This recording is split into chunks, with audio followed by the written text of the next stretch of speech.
morning, friends. Let's sing a morning song together, shall we? Out of the gray hymnal, hymn number 325, Love Makes a Bridge. And we're going to sing verses 1, 2, 3, and 5. I'll remind you that we're going to skip 4 when we get there. 1, 2, 3, and 5. The lyrics will also be projected up here. But I invite you to join in singing, either standing or sitting, whichever is most comfortable for you, and let's make a beautiful sound together. Love makes a bridge.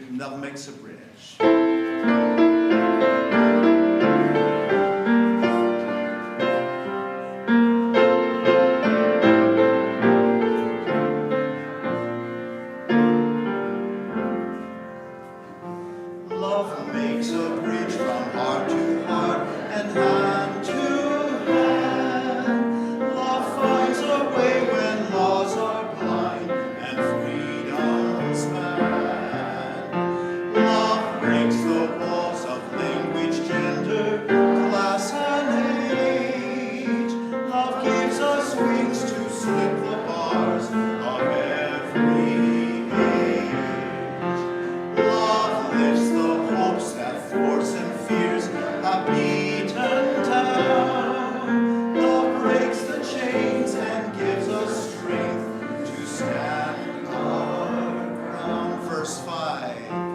Love makes a bridge from heart to chicken. Love carries faith with life and death to endless joy. Thank you for singing.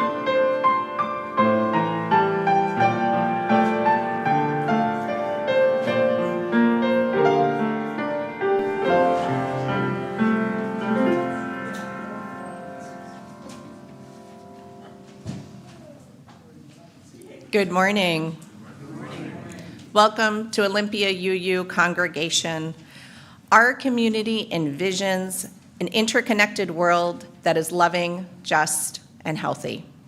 We commit to live out our mission to welcome and wonder, embrace and empower, bridge and become. Thank you for joining us here today. My name is Alicia Seegers Martinelli, and I am a member of the worship arts team. I use she, her pronouns. Leading worship with me today is our guest minister, Reverend Crystal Zerfoss, and Troy Fisher, our music director, and our minister, Reverend Mary Gear. Reverend Crystal serves the Inland Northwest Unitarian Universalist community in Spokane and the Tahoma Unitarian Universalist congregation in Tacoma. She currently resides in Lacey, near her partner, Suzanne, and with her feline companion, Ella. When she's not at the pulpit or donning one of her many ministerial hats, she can be found kayaking on a local lake or putting together a large jigsaw puzzle as part of her spiritual practice. So here's a few things that you should know about our service and our time together this morning. We are streaming live on Zoom and YouTube, and the service is being recorded. For those here in the sanctuary, you can find subtitles here on the screen. We are a multi-generational congregation, and we value our young ones. Kids, babies, and teens are all welcome in the sanctuary. We have comfy chairs right here in front so people can settle in. And there are also nursery care and a story time program in the classroom wing of the building. We are grateful for the many hands that help make worship happen this morning. Thank you to all who contribute in so many ways. After the service, everyone will have the chance to discuss reflection questions offered by Reverend Crystal. And for those on Zoom, we invite you to go into a breakout room for a virtual coffee chat. For those in person, please feel free to stay for coffee and fellowship in the Commons. There are many things happening at Olympia UU, and you can check out the Tuesday electronic update or the website for the most up-to-date information. We do hope you will join us on Saturday, August 26th at Miller Sylvania Park for a picnic with games and fun. The gathering will be from 3 to 6 p.m. Bring a potluck dish, reusable dishware if you can, and your Discover Pass. All are welcome. Now, let us open our hearts and our minds as we prepare for worship Welcome, everyone. It is good to be together.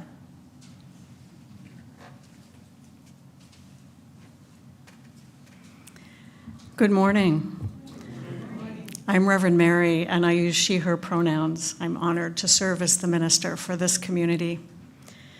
I'm sad to share this morning that we suffered several losses in our community this past week. Nancy May and Chuck Ricketts both died this past week. Nancy Jean Jacobson was born on August 27, 1937 in Coeur d'Alene, Idaho. She was an only child of a father who worked in a sawmill and a mother who edited ads for the local newspaper. Nancy enjoyed the company of many cousins as she grew up in a strict Catholic family. Part of Nancy's story is that she went into recovery after the death of her father. Nancy told me that she met her husband Jim in a bar. They drank together for 16 years, and then they had 29 years together when they were both sober before he died of Parkinson's disease. Nancy attended AA meetings until the end, and she served as a mentor and inspiration for many people. Nancy was a spiritual seeker all of her life. She told me that early on she wanted to be a nun, but her mom wouldn't let her take any vows until she was out of high school. And shortly after graduating, Nancy had her son Mark, and had learned by then that anyone could have an experience of the Spirit, of God, of the Holy. She didn't have to be a nun. Over the course of her life, Nancy practiced native rituals like the sweat lodge and walking on hot coals, and felt a strong affinity for the natural world. Nancy practiced meditation and studied Buddhist texts, and she held on to her early faith experience of the amazing life of Jesus and the power of Mary. Nancy joined OUUC in 2019 and found this to be her spiritual home, an accepting community of fellow seekers who welcomed the whole of her life experience. I felt so fortunate to have several deep and rich conversations with Nancy about her life as she faced death. She was challenged with the uncertainty of it, as any of us may be, and I am sure she faced death with the same curiosity that she faced life. I am grateful for her presence in this community and cherish the relationships and stories that she helped to nurture here. Nancy died peacefully at home on August 7th, just shy of her 86th birthday. She was surrounded by her 3 children, Mark, Greg, and Sherry, a longtime friend, and 2 of her most recent spiritual companions, me and her hospice chaplain. We accompanied her to the end with prayers that her spirit may rest in peace. Nancy's family plans a celebration of her life at OUUC in the spring, when new life is blooming. We'll keep you updated through the Tuesday electronic update. We'll light a candle in memory of Nancy May.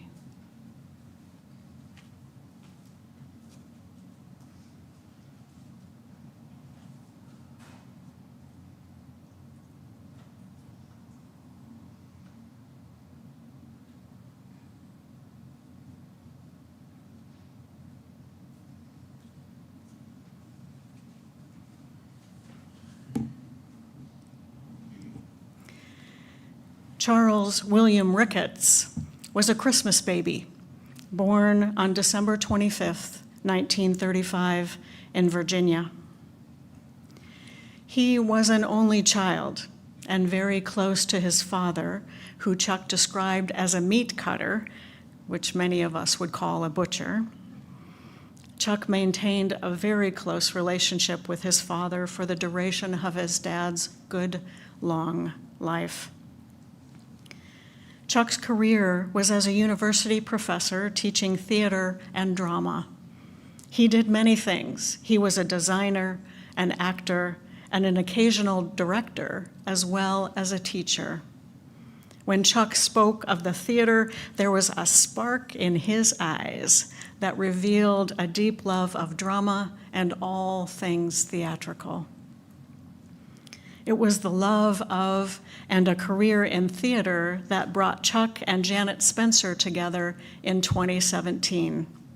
They found each other on Match.com because of their theatrical backgrounds. Janet says they were both looking for someone to love and to be a companion, and they clicked right away. Janet introduced Chuck to Unitarian Universalism, and he liked OUUC so much, he joined the congregation in 2019. He was a regular participant in small groups and adult ed classes. Chuck's passion was for model railroads. He was a master model railroader, known by model railroaders for 100 miles around. And when I did an internet search for Chuck and model railroads, there was a long list of matches. He was everywhere. And this is just one example of his amazing creations. Janet says she has received many condolences from people around the state and around the country who so respected Chuck and will miss his guidance and expertise. Chuck has a daughter who lives in Colorado. Janet and Chuck's model railroad friends plan a celebration of Chuck's life at OUUC sometime in the months to come. We'll light a candle in memory of Chuck Ricketts.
This morning, we join Unitarian Universalist congregations around the world in lighting a chalice, the symbol of our faith tradition. If you are online and have a chalice or a candle, please join me as we light our chalices together with these words from Maureen Killeran. Love is the aspiration, the spirit that moves and inspires this faith we share. Rightly understood, love can nurture our spirits and transform the world. May the flame of this chalice honor and embody the power and the blessing of the love we need, the love we give, the love we are challenged to always remember to share.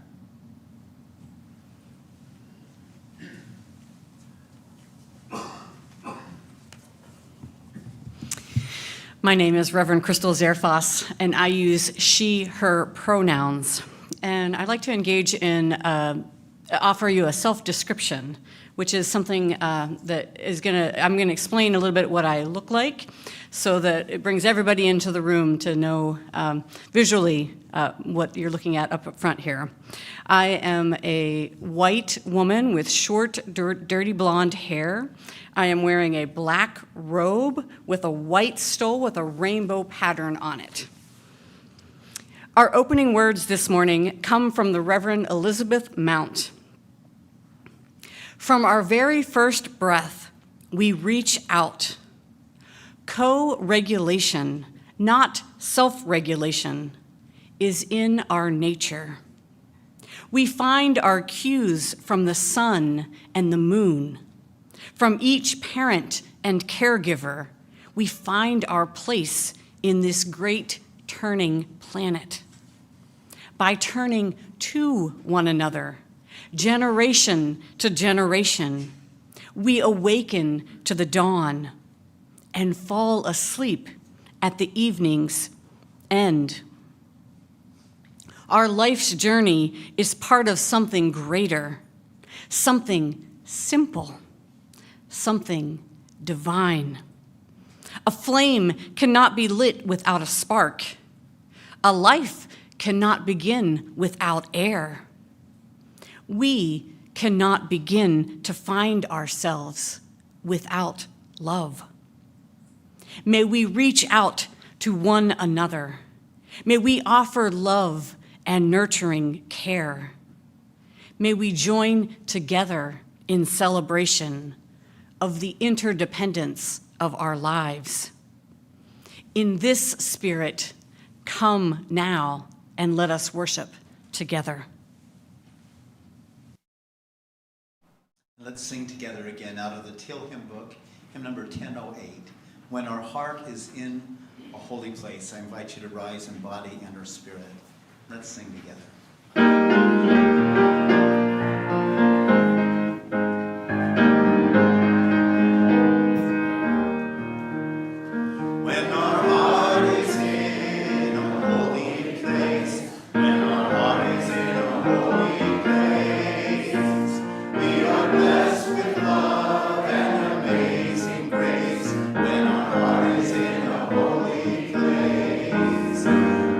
Trust the wisdom in each of us, every color, every creed and kind, and we see our faces in each other's eyes, then our heart is in a holy place, then our heart is in a holy place, then our heart is in a holy place, we are blessed with love and amazing grace, when our heart is in a holy place. When we tell our stories from deep inside, and we listen with a loving mind, and we hear our voices in each other's words, then our heart is in a holy place. When our heart is in a holy place, when our heart is in a holy place, we are blessed with love and amazing grace, when our heart is in a holy place. When we share the silence of a sacred space, and with God of our heart stirs within, and we feel the power of each other's faith, then our heart is in a holy place. When our heart is in a holy place, when our heart is in a holy place, we are blessed with love and amazing grace, when our heart is in a holy place, when our heart is in a holy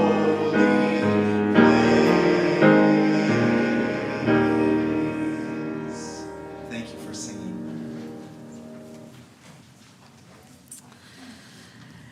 For our time for all ages this morning, I encourage you to snuggle up close to those you are with. I'm going to share a book with you this morning. It's called I Am Love, a book of compassion. It's written by Susan Verde and illustrated by Peter H. Reynolds. And the images will be on the screen. When I see someone going through a storm of hurt and unfairness, of anger and sadness, when the sun disappears and the skies grow dark, and I see there is fear, I ask myself, what can I do to help let the light back in? I put my hands on my heart and listen, and that is where I find the answer. I have compassion. I act with tenderness. I am love. I can listen and not say a word. I can be there. Love is being present. I can hug and hold and say, everything will be all right. Love is comfort. I can speak softly and choose my words and actions carefully. Love is gentle. I can give thanks for all I have and am able to share. Love is gratitude. I can keep my mind and body safe and healthy. Love is taking care of me. I can express what's important to me. Love is creative. I can know that no one is perfect. Love is understanding. I can do my best to make things better when something is wrong. Love is effort. I can celebrate those I've loved before. Love is remembering. I can find goodness in a kind word, a helping hand, or a shared smile. Love is tiny gestures. I can breathe in the air that the whole world shares and know all creatures are made from the very same stardust. Love is connection. When the clouds roll in for others and for me, I know now there is something I can do. I can let my heart lead the way. I am love. You are love. We are love. And with love, we will weather the storm and light up the sky together. The end. Thank you for joining in the Time for All Ages.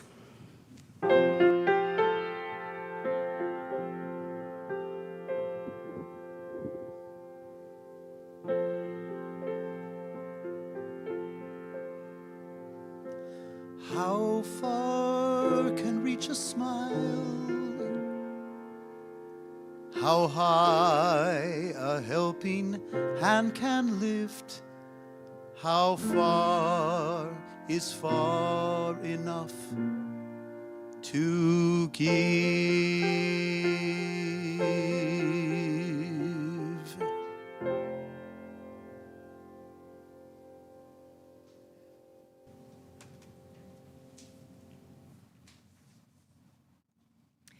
Each Sunday, we express our gratitude by joining together in service to our community and to something greater than ourselves.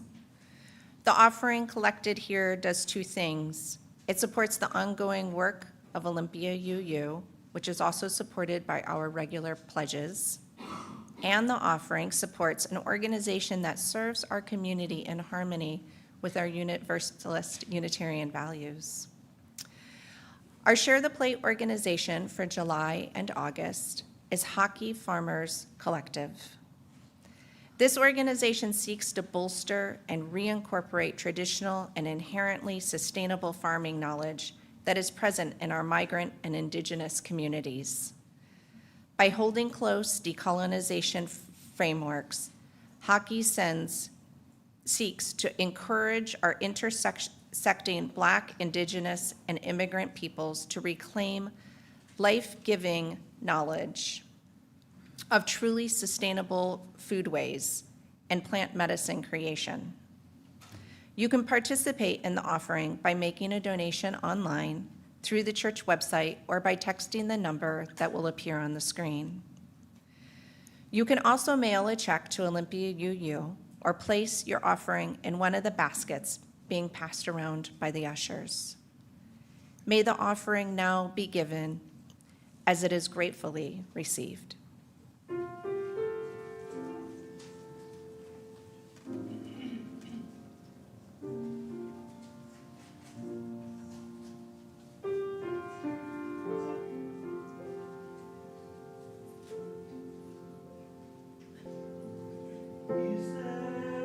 A way to learn just how a kindness speaks or where it goes.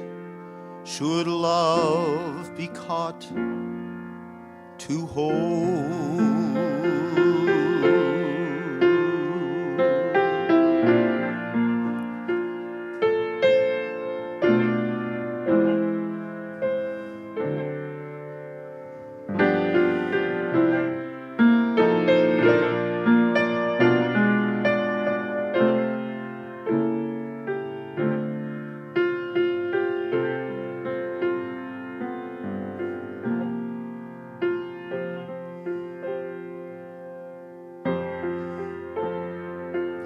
For God pours out this love in all that lives. Through God we see that life can never cease to give.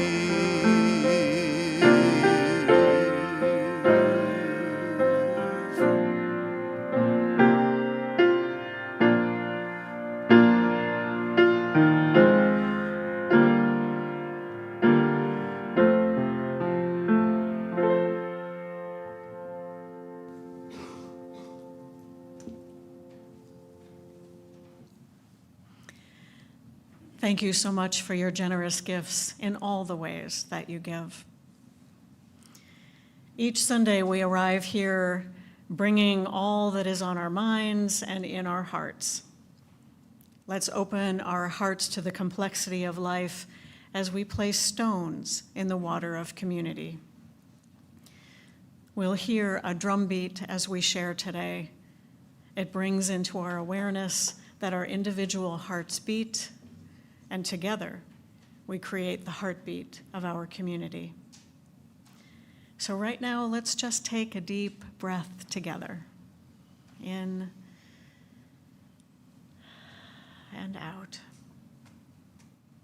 As we open our hearts to receive the complexity of all that is in our lives and our communities today.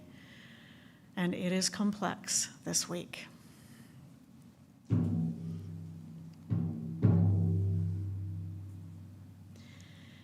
We send our love and care to the family and friends of Nancy May, who died on August 7th. Nancy had a wide network of fellow seekers on a spiritual path. We share their grief as we mourn her passing. May Nancy's spirit be at peace.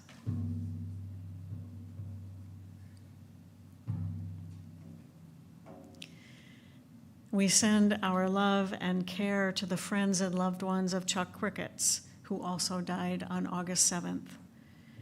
Chuck was well respected by the model railroad community, and he is sorely missed there as well as here. We especially hold in love his partner, Janet Spencer. May Chuck's spirit be at peace.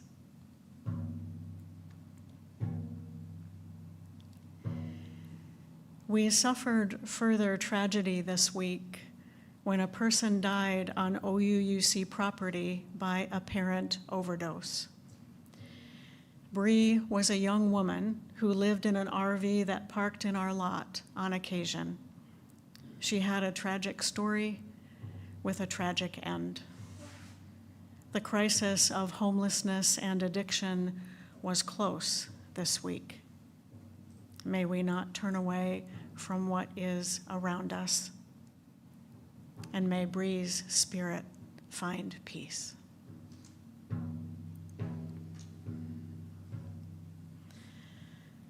There is some good news this week. Celia Tobin shares that she had a successful surgery on Friday, and she is recovering well at home under the care of her daughter and her little granddaughter. Celia, we wish you a full and speedy recovery. And last, Barb Carey and Dale Armstrong share the joy of their wedding, which happened yesterday on their land near Mossy Rock. They were celebrated by family and friends in the beauty of nature.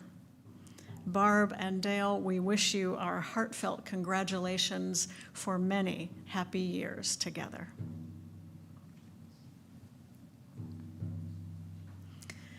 For those online, I invite you to share from your heart by entering in the chat. Those in the sanctuary will be able to see your sharing on the screen. And for those on site today, I invite you to come forward if there is something you would like to bring into this community. You may place a stone in the water as you hold your sharing in your heart. Please come up by the side aisle and return by the center aisle. Let's hear the heartbeat of our community as we reach out our hearts in love and care to all those who share today.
We'll place a stone in the water for all that has been shared from those online, shared from the heart.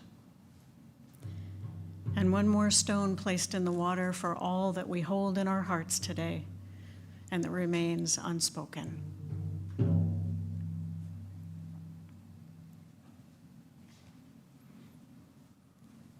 I invite you now to please be in whatever way is comfortable for you for prayer and meditation.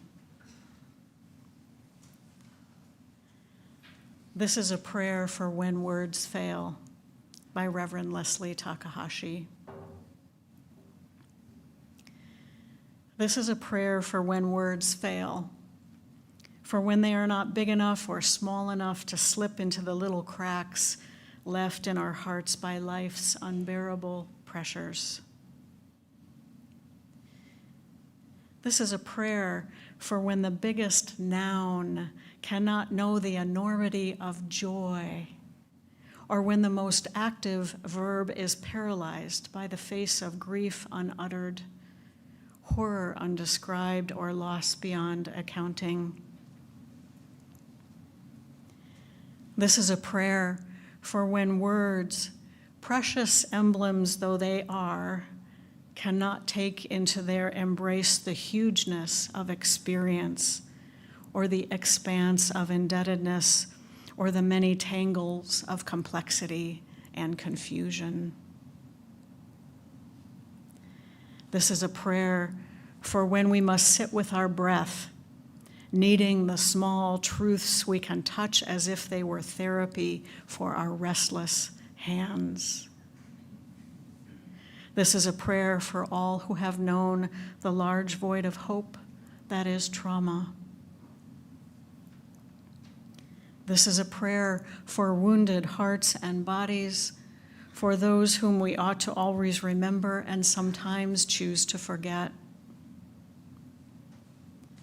This is a prayer that begins with gratitude for what we can understand and know, and ends with humility, which reminds us that not all is ours to do. This is a prayer for those times when words fail, and all that is left is the yes and the no of it all, and our ability to let the chord of our breath lead us from this moment to the next. This is a prayer for all who have been lost, that in our memory they may be found. May we be the ones to make it so. Let's hold a moment of silence together.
Let's remain seated and sing together meditation on breathing.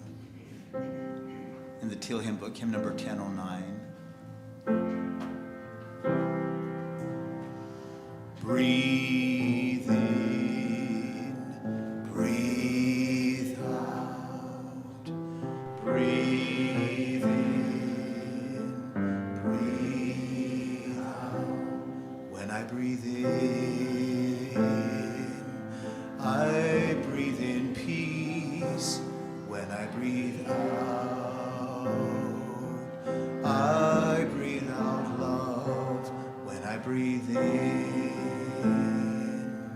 I breathe in peace.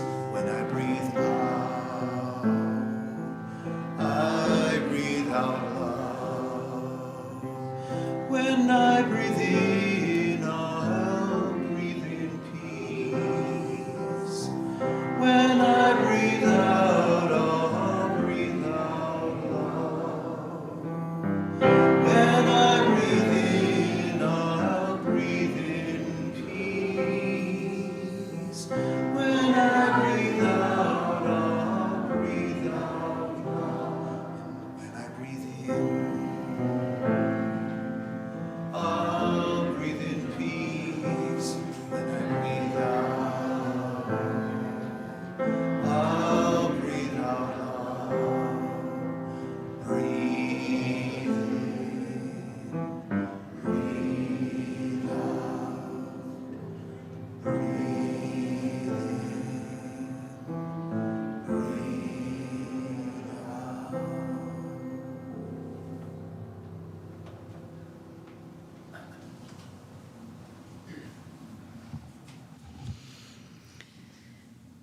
Our reading today comes from Unitarian Universalist minister Reverend Julian Jamaica Soto from their book, Spilling the Light, Meditations on Hope and Resilience. The book was written under the name Reverend Teresa I. Soto.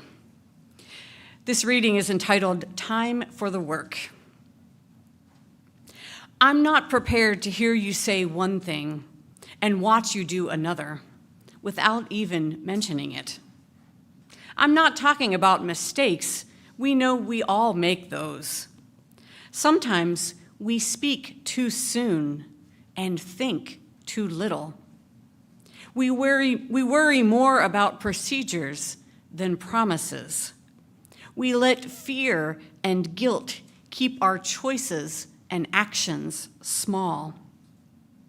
Those things, common and human, keep calling us forward to different, better choices. I'm thinking of a different thing in which you know the right thing to do and spend entire notebooks of calculations on figuring out how not to do it. Or conversely, you give it no thought at all. It's understandable that to learn, the student must be ready. And if you choose not to be ready while the world cries for your help, choose to linger in indecision and shrug off the human cost, you are wasting the gentle flexibility of grace. And as Frederick Douglass said, using your liberty for unholy license. You must account for this day. Choose justice. You must account for your gifts. Generate love. Your effort in community is a precious resource. Take courage. Move with urgency toward every possibility. Please hurry. Don't stop. Time for the work.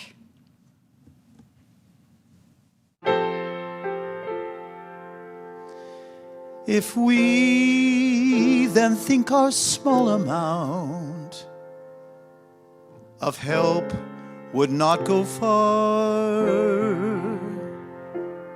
and so don't give, would we still live?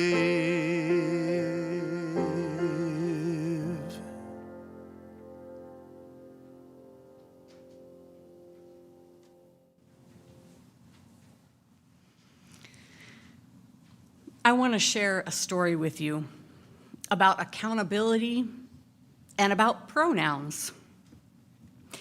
A number of years ago, friends and acquaintances in one of the communities I was actively involved in started using pronouns beyond he and she. It was my first introduction to the pronoun ze and to the use of they as a singular pronoun for a specific person. As a cisgender lesbian who has been part of several queer communities over years, this was a new experience for me. Despite knowing people from many avenues of life, I also remember fondly my grammar lessons from grade school. I use the correct spelling of there, and there every time. And I'm wedded to the Oxford comma, which I just used for those 3 homophones. So when I became aware of this new shift in language for folks in our community who use a variety of pronouns, I discovered resistance in myself. For me, the idea of calling someone they, them seemed odd. I remarked to friends a number of times how my deeply ingrained grammatical compass wouldn't allow me to singularize the pronouns they and them. Never mind that we use the singular they all the time in the English language already. But this shift was just too far from me at that time, or so I thought. I even turned my remarks into an ongoing joke. Ouch. Now, I consider myself a staunch supporter of folks of all genders in our community, and I did so back then as well. And I tell you truly that I never meant any disrespect or dismissal with my comments.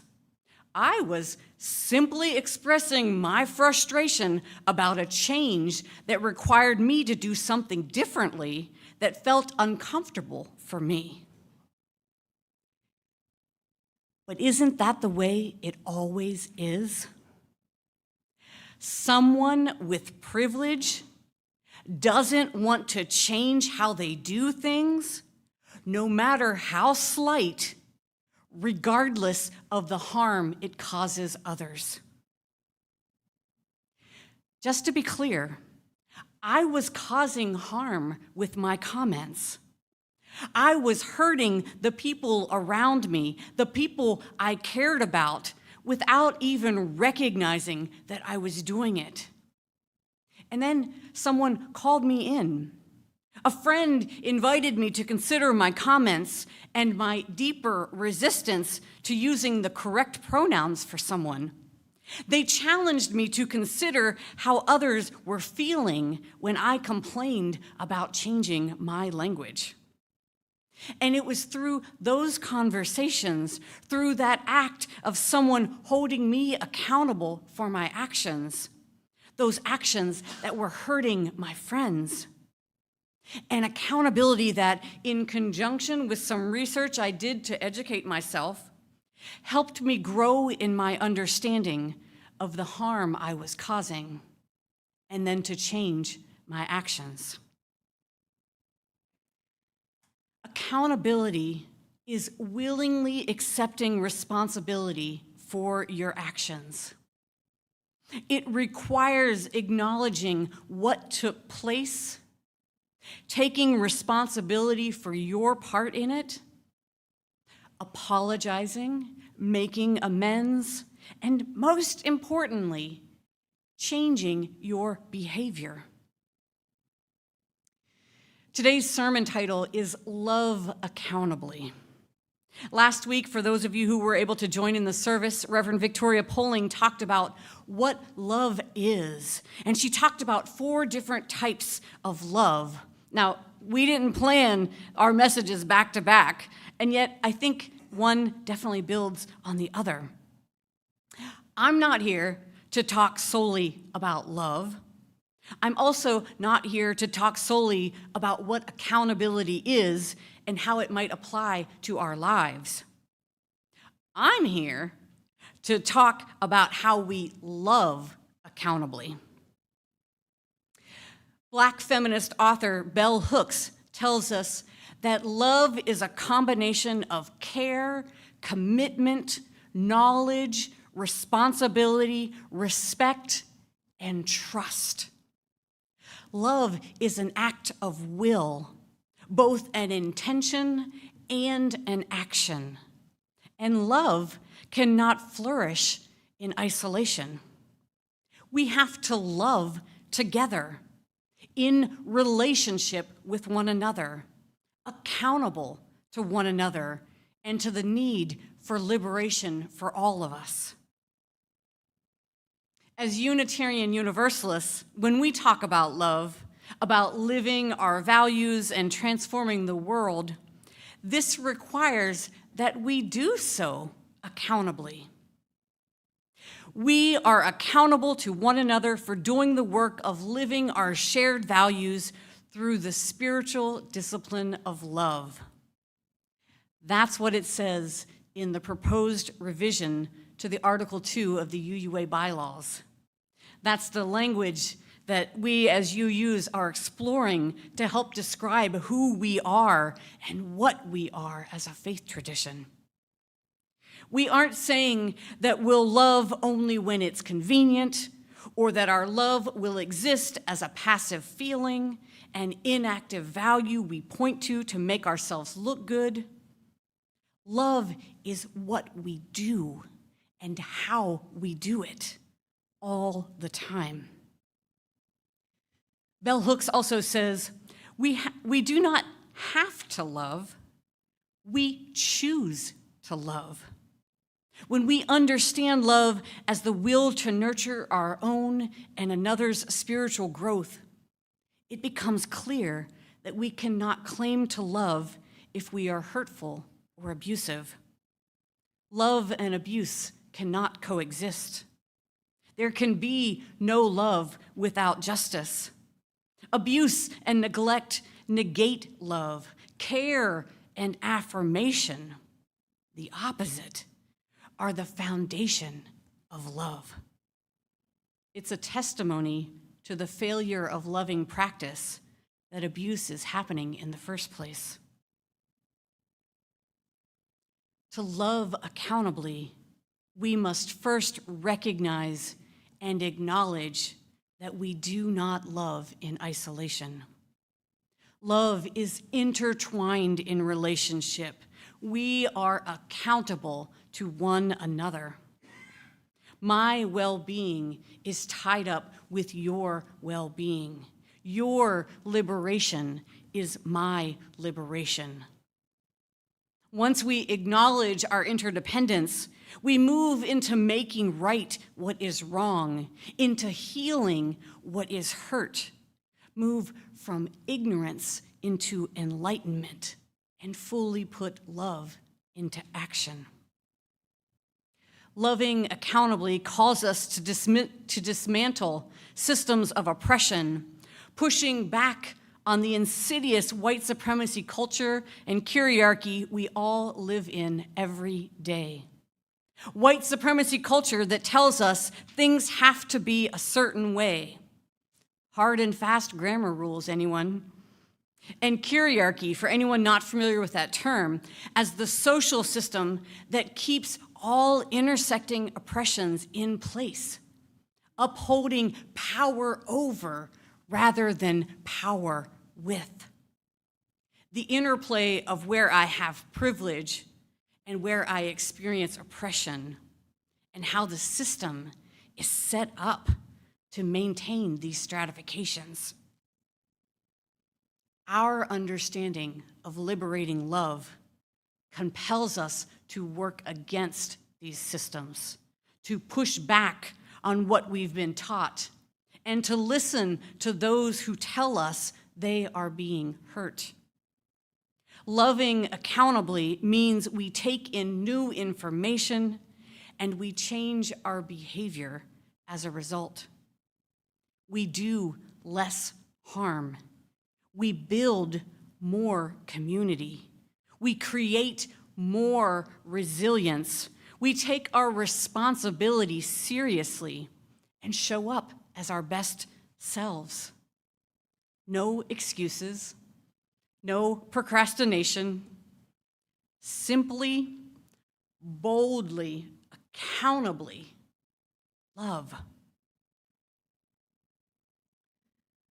Our 8th UU principle affirms and promotes building a diverse, multicultural, beloved community by our actions that accountably dismantle racism and other oppressions in ourselves and our institutions. This is the love we choose. This is the love we must do, the love we must be. Love is effort, as we heard in the Time for All Ages.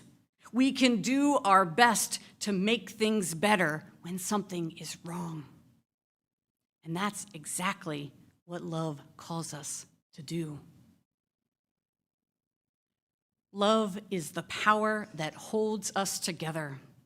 And love is at the center of our shared values. We are accountable to one another to transform the world through this liberating love. This morning, friends, I'd like to invite you into a responsive prayer with me. This is offered by the Reverend Sarah Lawal, and it reminds us of our commitment to love accountably. Will you please pray with me now? Spirit of life and of love, holy mystery, may we hear the voices of the past, mingled with the voices of today, guiding us into the future, into our own becoming, with purpose and principle, toward liberation for all people, with love as our common calling. And the people say, let us hold love at the center. Let us hold love at the center. May we continue to cherish the earth with humility and reverence, honoring our place in the interdependent web. Let us hold love at the center. May we celebrate all sacred beings, diverse in culture and theology, learning from one another and embracing difference in our search for truth and meaning.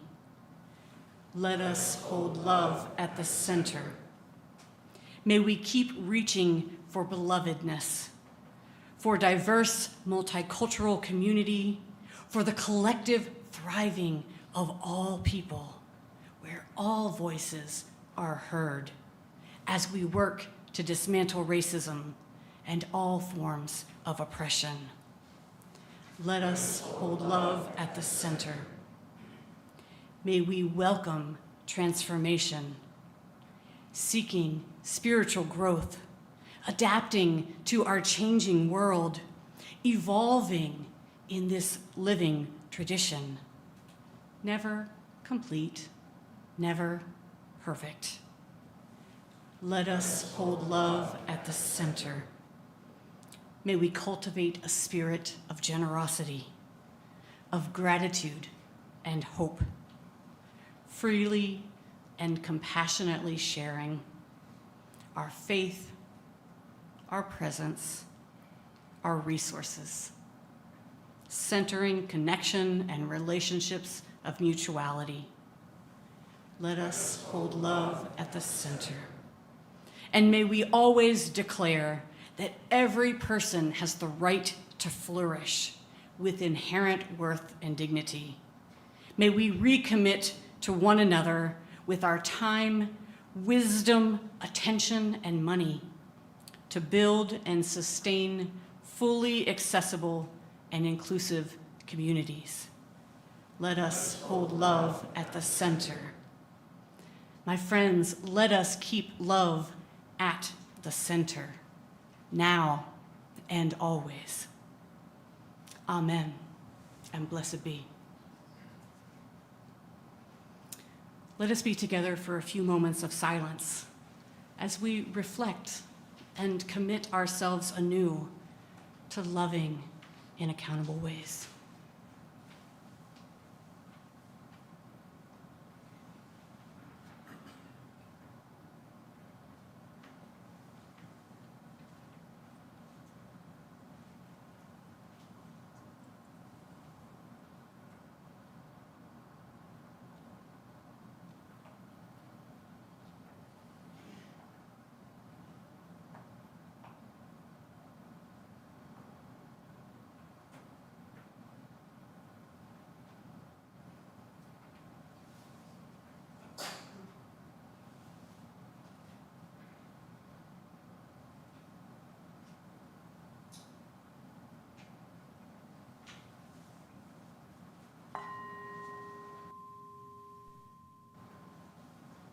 Let's join together in singing our closing hymn out of the Teal Hymn Book, hymn number 1017, Building a New Way.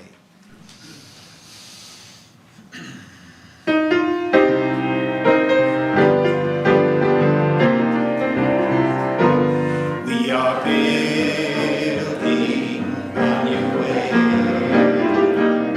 We are building a new way. We are building a new way, feeling stronger every day. We are building a new way. We are working to be free. We are working to be free. We are working to be free. Hate and greed and jealousy. We are working to be free. We can feed our every need. We can feed our every need. We can feed our every need. Start with love, that is the seed. Without peace, the world will die. Peace and freedom is our cry. Thank you for singing. Amen. If you are online and have a chalice or candle, please join me as we release the flame of our chalice with these words from UU lay leader Elena Resborg. Go in hope, for the arc of the universe is long, and we can bend it toward justice. Go in courage, for together we have the strength to confront injustice in our daily lives and the larger world. Go in love, because a holy and generous love is both the reason and the means by which we transform our lives. My friends, go now in peace and live this liberating love. Amen, and blessed be. Let's join together in singing our unison benediction.